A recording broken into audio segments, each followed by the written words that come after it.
न्यूज़नामा में आप सबका स्वागत है। हमारे साथ इस वक्त उपलब्ध है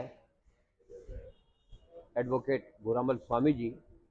आप गंगानगर बार एसोसिएशन के अध्यक्ष रहे हैं और इसके साथ साथ प्रदेश का एक चर्चित नाम वकालत में। अभी 8-10 रोज से वकीलों का जो प्रकरण चल रहे हैं, कुछ अपराध घटे वकीलों के साथ, उसी संबंध में हम इनसे बातचीत करेंगे। भूरामल जी, जो वकीलों के साथ घट रहा है जिले में, शहर में, पिछले दिनों 3-4 घटनाएं हुई और पूरे प्रदेश के वकील आक्रोश में है। उसके लिए कुछ मांगे भी आप लोगों की, तो उसके बारे में आपकी टिप्पणी। असल में ये समस्या कोई एक तहसील, जिले या स्टेट की नहीं, पूरे हिंदुस्तान के स्तर पर हम देखें तो आज वकीलों के साथ दोहरा बर्ताव हो रहा है। हमारा पेशा बिना किसी सरकारी पारितोषिक के अपने व्यक्तिगत तौर पर हम अपने क्लाइंट की सेवा करते हैं, पारितोषिक लेकर के। लेकिन दिनों दिन जिस प्रकार से समाज के अंदर आर्थिक विषमताएं बढ़ रही हैं, अपराध भी बढ़ रहे हैं और अपराध करने वाले लोग भी अपराधी प्रवृत्ति के हैं। वो लोग वकील की इज्जत करना नहीं जानते। अगर उनका काम ठीक हो गया तो ठीक, वकालत है, हम अपने कानून से उसकी बात रखते हैं। अगर अदालत को वो कानून में किसी प्रकार से फिट नहीं बैठता है और उसके खिलाफ हो जाता है तो वकील के साथ माथा मारने लग जाते हैं, गाली गलौज करने लग जाते हैं, आय तौबा करते हैं। तो ये जो इज्जत और सम्मान का जो ठेस पहुंच रही है, ये भी एक मुद्दा है। इसके साथ साथ हम देखते हैं कि ब्यूरोक्रेट हो, चाहे छोटा कर्मचारी हो, पुलिस में हो, हम लोगों को अनेकों दफा थानों में भी जाना पड़ता है। थानों में आज से मैंने जब वकालत शुरू की थी तब एक इज्जत सम्मान होता था, लेकिन आज आप चले जाओ, हवलदार भी आपको खड़ा रखेगा, बैठने का कहता नहीं। ये क्या है? ये आत्मसम्मान का एक सवाल है। छोटा कर्मचारी है राज्य सरकार का, उसके लिए कोई थोड़ा जोर से भी बोल गया तो 332-53 तैयार है। डॉक्टर्स लोग ने थोड़ा हल्ला किया तो उनके खिलाफ उनका प्रोटेक्शन एक्ट बन गया। तो ये तमाम मुद्दे हैं। इन मुद्दों को लेकर के राजस्थान का वकील आज आंदोलित है। राजस्थान भर में 1,07,000 के करीब हम एडवोकेट्स हैं। हमने पिछले 20 तारीख से इस आंदोलन को छेड़ रखा है। अभी जब हमने आंदोलन शुरू कर रखा था, इसी दौरान जिले के अंदर बड़ी मार्मिक घटनाएं घटी। आज से 2 महीने पहले हमारे बहुत ही जुझारू गड़साना के विजय जोड़ एडवोकेट है, जिनका कसूर क्या था? वो एक जागरूक नौजवान वकील थे। गड़साना में नशा बहुत ज्यादा व्याप्त था, उस नशे के खिलाफ वो उठे। और जैसा कि मैं अगर कहूँ तो ये कोई अतिशोक्ति नहीं होगी कि नशा बेचने वाले और पुलिस का एक साझा मोर्चा था। उन्होंने पुलिस ने ये बात उनको अच्छी नहीं लगी। पुलिस ने उनके खिलाफ काफी मुकदमे किए, टॉर्चर किए। नतीजा क्या हुआ? तो उनको इतना आत्मसम्मान को ठेस पहुंची कि वो डिप्रेशन में आ गए और आत्महत्या करी। महीने बाद उनका रिटर्न स्टेटमेंट भी मिल गया कि मैं किन लोगों की वजह से आत्महत्या कर रहा हूँ, और ये उसके बावजूद भी आज तक कोई कार्रवाई नहीं हो रही है। कर्णपुर के एपीपी रहे, उन्होंने आत्महत्या कर ली।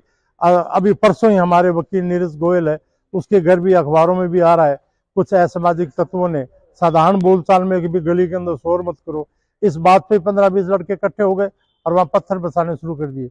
कहने का तात्पर्य है कि वकीलों के प्रति समाज में, प्रशासन में, ब्यूरोक्रेट्स में जिस प्रकार का एक सम्मान होना चाहिए, वो दिनों दिन गिरता जा रहा है। इसलिए बहुत जरूरी है कि हमारे सुरक्षा के लिए प्रोटेक्शन एक्ट बहुत जरूरी हो गया वर्तमान की परिस्थितियों को देखते हुए। इन्हीं मुद्दों को लेकर हम पिछले 20 तारीख से आंदोलन में हैं। हमने अभी हमारे अध्यक्ष जी भी गए थे, कल मीटिंग थी जयपुर में, वहां निर्णय लिया कि अभी विधानसभा स्थगित हो गई है। पहले हमारा 10 तारीख का विधानसभा में प्रदर्शन था, वो स्थगित होने के कारण से 13 मार्च को विधानसभा पर हमारा मार्च होगा, वहां हम जुझारू संघर्ष करेंगे। 10 तारीख को हमने गंगानगर में प्रदर्शन का निर्णय रखा है कि हम कोर्ट से गंगा सिंह चौक से इकट्ठे होकर भगत सिंह चौक तक पैदल मार्च करेंगे, लोगों के बीच में जाके अपनी बात रखने का प्रयास करेंगे। यही मुद्दा हमारा विशेष रूप से इस आंदोलन का है। बहुत जी, एक बात बताइए, अभी आपने पुलिस की बात की, तो ये आंदोलन जब से चल रहा है और उससे पहले जो घटनाएं हुई, इनमें इनके निस्तारण के लिए जो शासन और प्रशासन है, विशेष करके पुलिस प्रशासन और एसडीएम और कलेक्टर, ये तमाम लोग हैं, इनकी भूमिकाओं को आप कैसे देखते हैं?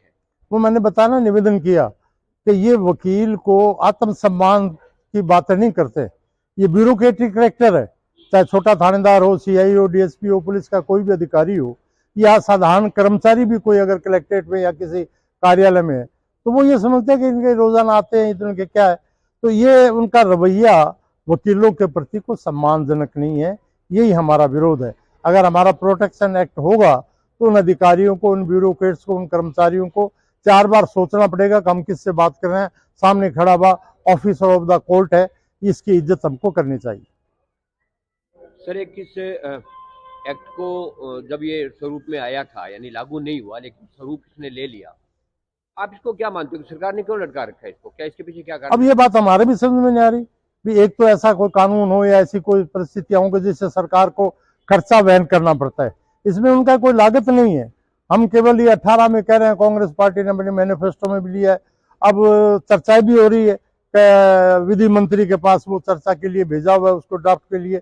हम उम्मीद कर रहे थे कि विधानसभा के अंदर कैबिनेट मीटिंग में इसको प्रस्ताव पास कर दिया जाएगा, लेकिन हुआ नहीं है। हमें उम्मीद आज भी है कि विधानसभा चल रही है तो शायद पारित हो जाए। अब गवर्नमेंट की अकर्मण्यता है, हठधर्मिता है कि इतने हजारों वकीलों के सामने वो डट कर बैठी हुई है, उसका परिणाम उन्हीं को भुगतना पड़ेगा। वकील लोग तो फिर भी संघर्ष करते रहेंगे, करते आए। भूरामल जी, आपका अदालत में बहुत लंबा जीवन हो गया, अथाह अनुभव है आपके पास। आपने जब वकालत शुरू की और आज पूरा इतना लंबा रास्ता तय करके एक अच्छे पदों पे आप रहे हो, आपको वकीलों के प्रति जो नजरिया है आम आदमी का, जैसे ब्यूरोक्रेट्स का आपने थोड़ा सा जाहिर करा, तो एक परिवर्तन क्या देखते हो आप? मैं निवेदन करूं कि निश्चित तौर से आपका कहना वाजिब है कि मुझे लगभग 42 साल हो गए और मैंने जब प्रैक्टिस शुरू की थी तो यहाँ 350-400 एडवोकेट थे और बड़े नामी गिरामी वकील, जिसमें गणपत राम जी, करनैल सिंह जी, रेखा राम जी, केसी जैन साहब, मल्होत्रा साहब, बड़े राजस्थान के अंदर जिन्होंने नाम कमाया, दूसरे स्टेट में जाकर भी उनकी प्रैक्टिस होती थी। ऐसे लोगों के बीच में हमने वकालत शुरू करी है, तो एक इज्जत सम्मान थी जनता के बीच में भी, अदालतों में भी, ब्यूरोक्रेट्स में भी। अब लेकिन दिनों दिन जनता के बीच में जो हमारी इमेज है, वो जनता ये चाहती है जैसे हथेली पर सरसों उग जाए, और वो अपना कसूर नहीं देखती कि मैं अपराध करके आया हूं या क्या है। तो उनकी जो सोच है वो उनकी सोच की गलती है कि वो वकील को गलत समझती है और वकील से उलझने का प्रयास करती है। तो निश्चित तौर से पेशे में और जनता के बीच में गिरावट आई।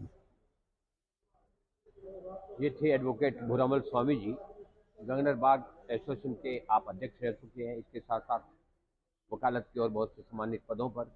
भूरामल जी, आपने हमें समय दिया, इसके लिए बहुत बहुत आभार आपका। Thank you.